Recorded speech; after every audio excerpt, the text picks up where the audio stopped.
It's your boy Money Buddha, moneybuddha.com. So, people don't know what a short squeeze is. So, in the stock market, a short squeeze is a rapid increase of a price stock,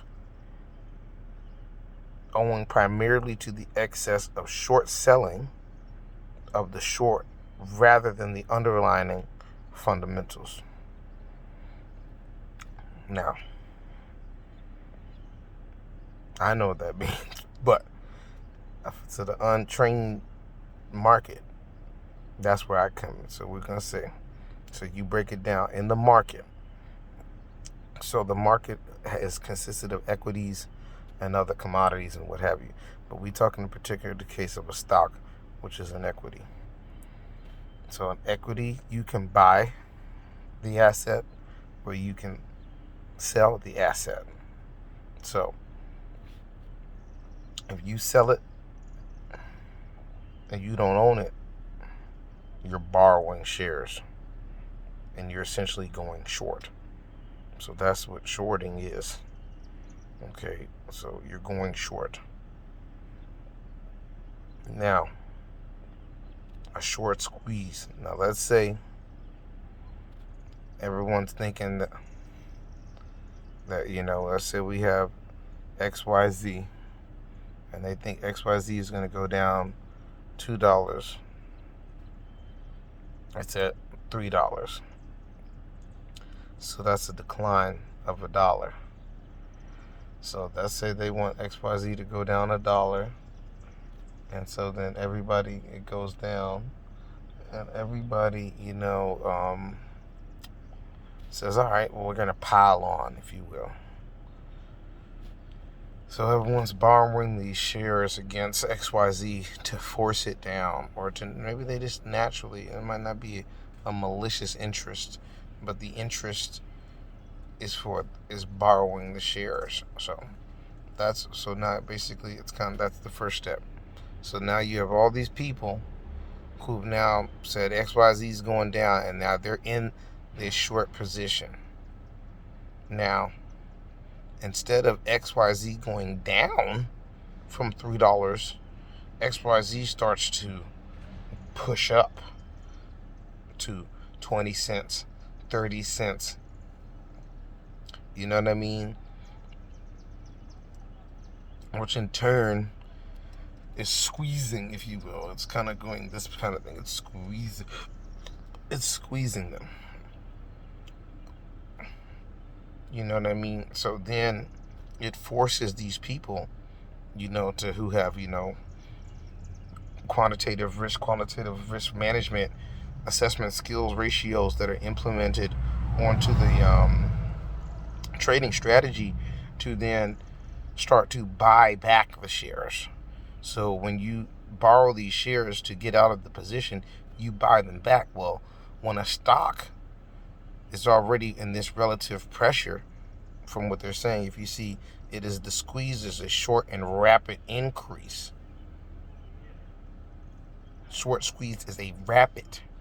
So the rapidness happens because of how impactful it happens, because you're getting a combination kind of thing. It's kind of like a perfect storm situation where the buyers who are stepping in to XYZ, who are like, oh wow, this is nice.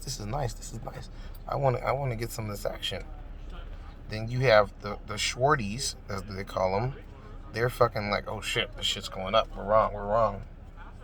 Let's get the fuck out. Let's get out.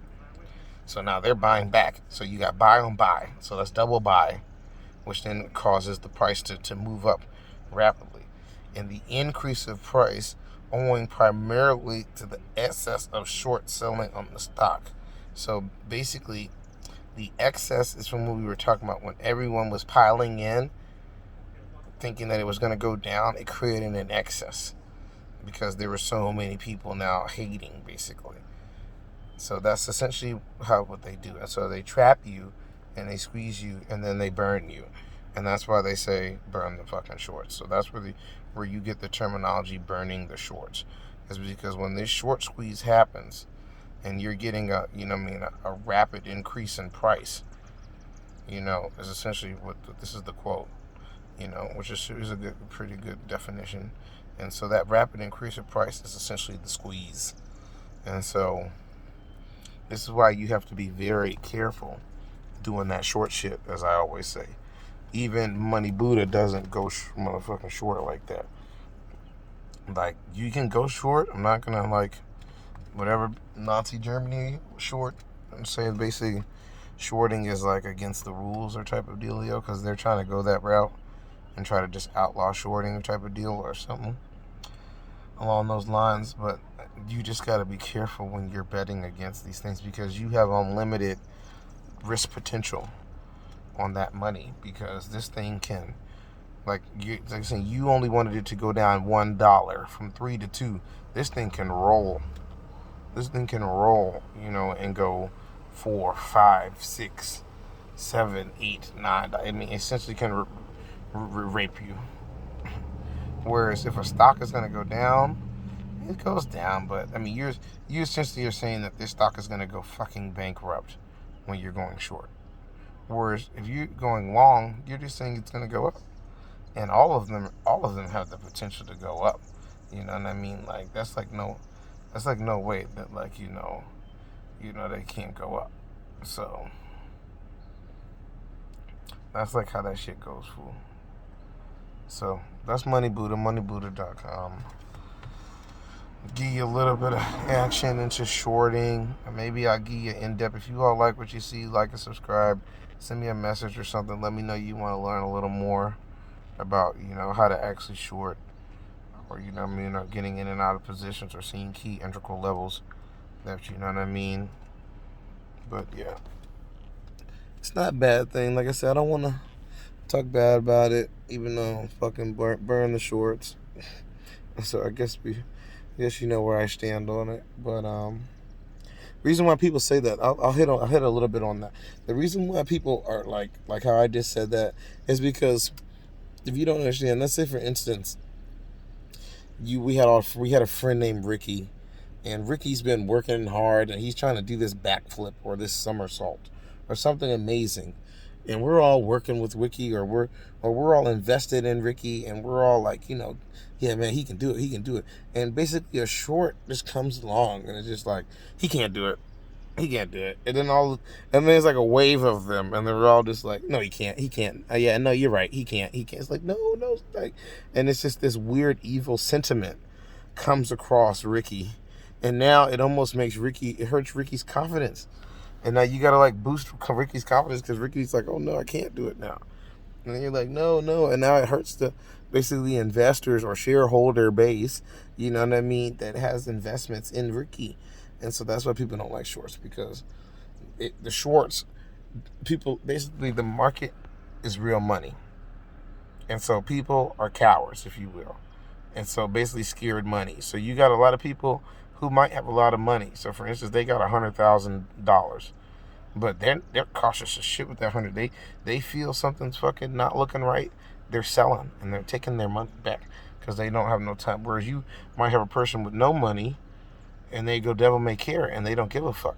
And that's why when you hear the TV or whatever, and they're making fun of that shit, and they're like, oh, how did he get so much leverage, or these young people, these Robin Hooders, quote unquote, you know what I mean? That's how you know that they're in league with the beast, and they don't really want us to make no money, or want anyone to make no money. They want abject poverty, neo-serfdom, you know what I mean? Because you have no problem with these banks raping and creating, gajillion% profits, you know what I mean, and ruining the world and creating no real energy back to the world. But again, with the same tune and fork, you turn around and then talk bad about humanity and say humanity needs to change, and humanity's stifled, and oh, we need to merge with the machines and all this carrying on, when it's really just because you all don't want to, give up and pay your fair share, basically, and break bread with humanity, which is what you are, unless you're not. You know what I mean? Unless they're not.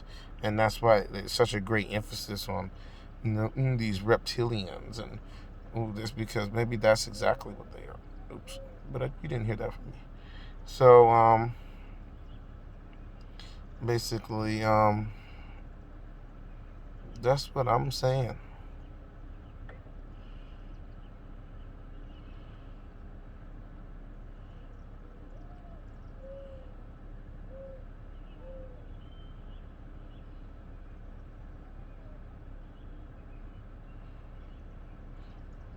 My bad. I was just thinking of something. But it's your boy Money Buddha. Be careful going short. You can make some money, and we're out. You can get a Beamer too one day.